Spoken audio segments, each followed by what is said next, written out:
Bapak, Ibu, dan saudara-saudara yang terkasih, kembali kita akan merenungkan firman Tuhan. Pada saat ini firman Tuhan diambil dari Ester 7 ayat 1-10. Saya akan membacakannya untuk Bapak Ibu. Lembaga Alkitab Indonesia memberi judul Haman diadukan oleh Ester dan dihukum mati. Datanglah raja dengan Haman untuk dijamu oleh Ester, sang ratu. Pada hari yang kedua itu, sementara minum anggur, bertanya pula raja kepada Ester, "Apakah permintaanmu, hai Ratu Ester? Niscaya akan dikabulkan.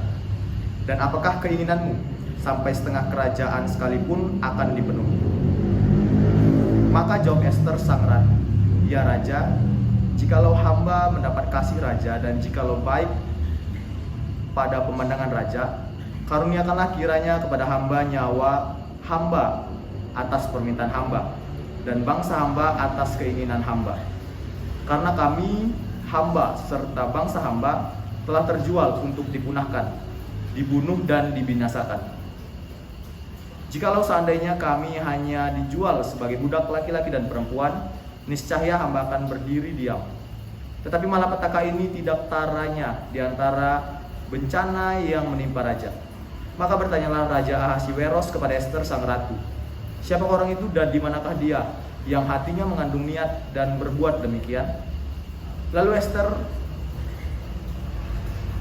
Ester sang ratu mengatakan, "Penganiaya dan musuh itu ialah Haman, orang jahat itu." Maka Haman pun sangatlah ketakutan di hadapan raja dan ratu. Lalu bangkitlah raja dengan panas hatinya daripada minum anggur dan keluar ke taman istana. Akan tetapi Haman masih tinggal untuk memohon nyawanya kepada Ester sang ratu, karena ia melihat bahwa telah putus niat raja untuk mendatangkan celaka kepadanya. Ketika raja kembali dari taman istana ke dalam ruang minum anggur, maka Haman berlutut pada katil tempat Ester berbaring. Maka titah raja, "Masih jugakah ia hendak menggagahi sang ratu di dalam istanaku sendiri?" Tatkala titah raja ini keluar dari mulutnya, maka diselubungi oranglah muka Haman. Sembah Harbona, salah seorang sida-sida yang di hadapan raja. Lagi pula tiang yang dibuat Haman untuk Mordekai, orang yang menyelamatkan raja dengan pemberitahuannya itu, telah berdiri di dekat rumah Haman, 50 hasta tingginya. Lalu titah raja, "Sulakan dia pada tiang itu." Kemudian Haman disulakan pada tiang yang didirikannya untuk Mordekai, maka surutlah panas hati raja. Bapak Ibu yang dikasihi Tuhan, bacaan kita pada hari ini bertema tentang rancangan kejahatan manusia. Memikirkan hal tentang rencana kejahatan manusia, kita sering menemukan realitas-realitas kejahatan yang ada. Mungkin kita berpikir bahwa kejahatan yang dilakukan oleh orang-orang adalah kejahatan yang seringkali dilakukan oleh orang-orang yang tidak terdidik, yang intelektualnya rendah. Tetapi realitas menunjukkan bahwa kejahatan juga bisa dilakukan oleh orang-orang yang sudah belajar, memiliki pendidikan yang tinggi dan intelektual yang cukup.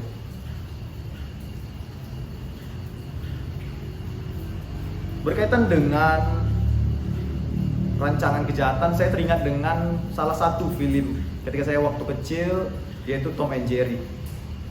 Tom adalah si kucing dan Jerry adalah si tikus. Tom selalu berupaya untuk menangkap si Jerry. Tom selalu berusaha membuat rancangan-rancangan untuk menjebak si Jerry. Tetapi film itu selalu mengisahkan akhir bagaimana jebakan yang dibuat oleh Tom berbalik kepadanya. Ini adalah sesuatu yang menarik Bapak Ibu.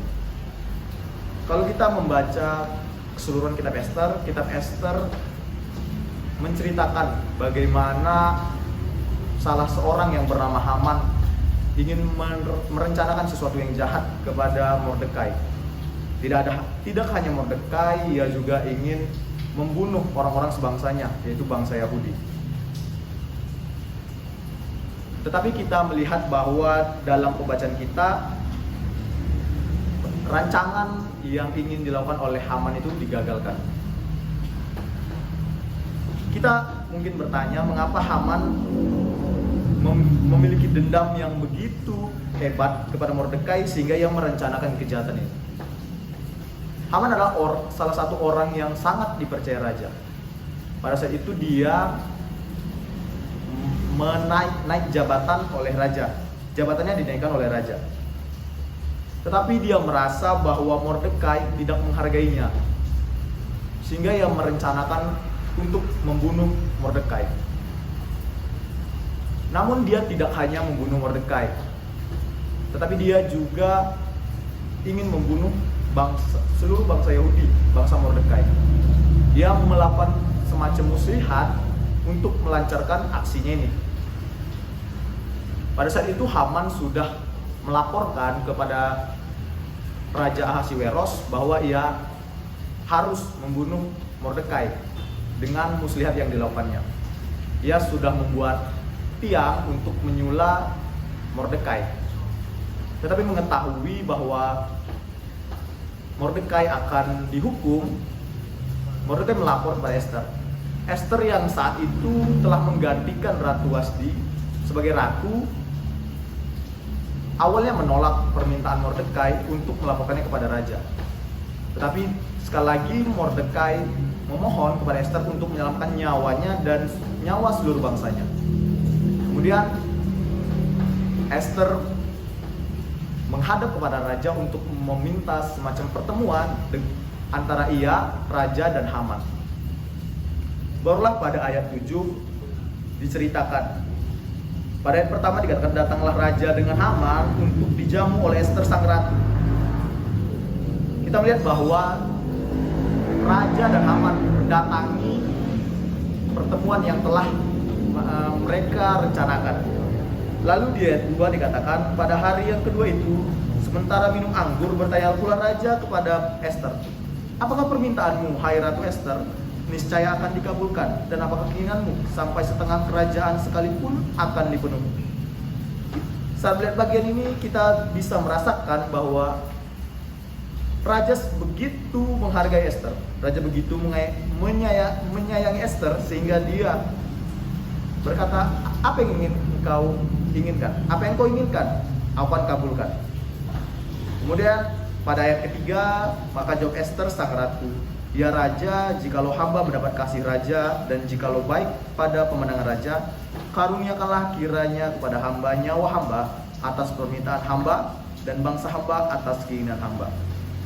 Ester menilai bahwa nyawa itu sangat berharga. Sehingga dalam ayat 5 Ester melanjutkan, karena kami hamba serta bangsa hamba telah terjual untuk dipunahkan, dibunuh dan dibinasakan. Jikalau seandainya kami hanya dijual sebagai budak laki-laki dan perempuan, niscaya hamba akan berdiam diri. Tetapi malapetaka ini tiada taranya di antara bencana yang menimpa raja.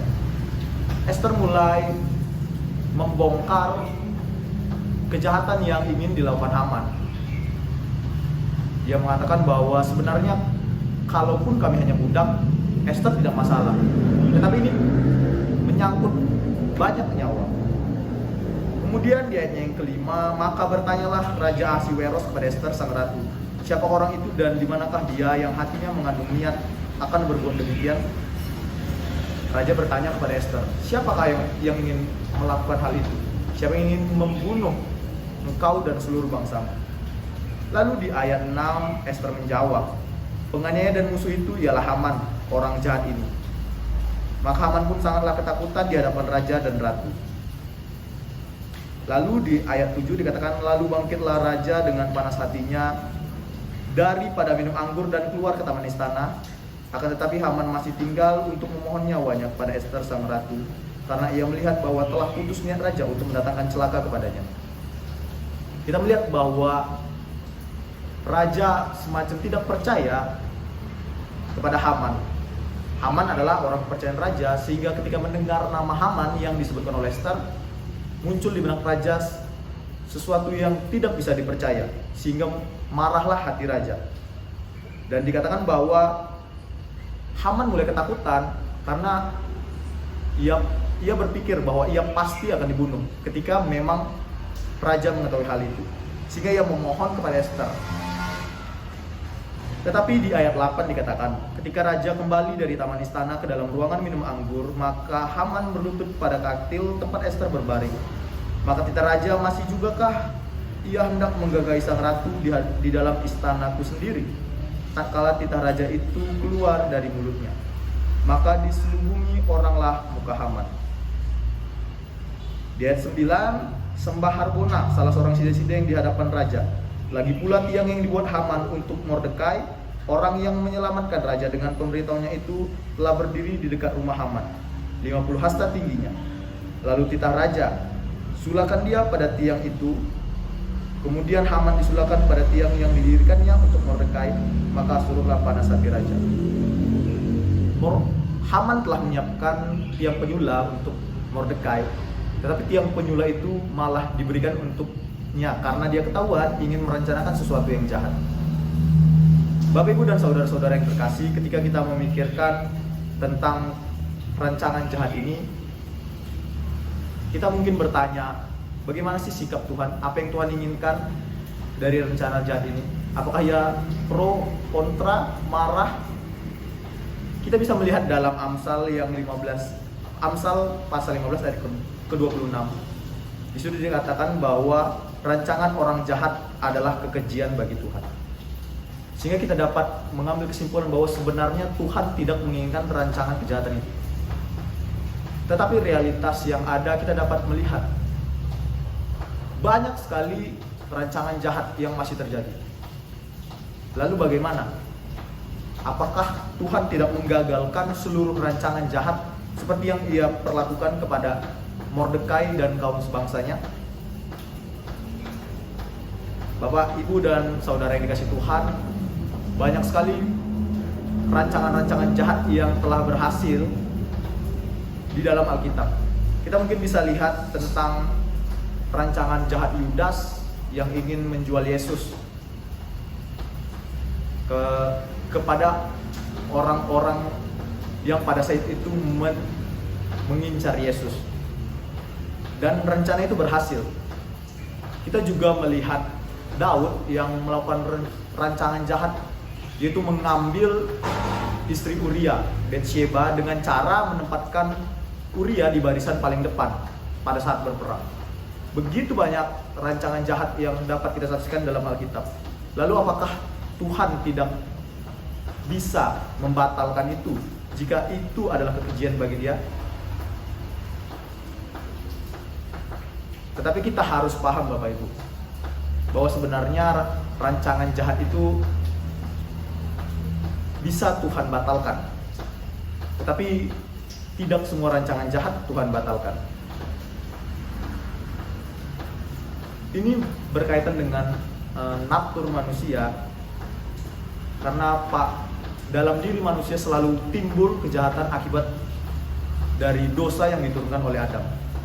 Makanya dalam Roma pasal yang ke-7, Paulus mengingatkan kita bagaimana sebenarnya dalam kebaikan pun sebenarnya ada kejahatan yang timbul dalam hati kita, sehingga itu menjadi suatu ketegangan yang ada dalam diri kita. Lalu bagaimana kita menyikapi hal-hal seperti ini? Tentu jelas hubungan yang intim dengan Tuhan menjadi hal yang paling penting. Mungkin dalam situasi yang pada saat ini kita tergoda untuk melakukan hal-hal yang jahat, situasi yang sangat sulit pada saat ini, situasi pandemik, kita berupaya untuk melakukan rancangan-rancangan jahat. Tetapi saya yakin dan percaya ketika kita memiliki hubungan yang intim dengan Tuhan, kita terbebas dari rancangan jahat itu. Demikianlah pembacaan firman Tuhan. Semoga dalam kehidupan sehari-hari kita mampu menahan diri terhadap rancangan-rancangan jahat. Kita mampu membangun keintiman dengan Tuhan sehingga kita tidak menjadi kekejian bagi Tuhan. Roh Kudus menolong kita. Amin.